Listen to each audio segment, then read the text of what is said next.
ગજબ હાથે ગુજારીને પછી કાશી ગયાથી શું મળી બદનામી આ દુનિયામાં પછી નાશી ગયાથી શું ભણ્યા નહીં નાનપણમાં પછી વિદ્યા ભણ્યાથી શું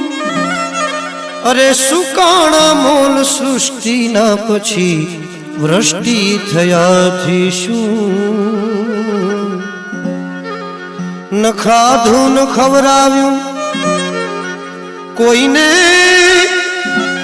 ન ખાધું ન ખવરાવ્યું દુખી થઈને રડ્યાથી શું એ કવિ પિંગલ કહે પૈસા મરણ વખતે મળ્યાથી શું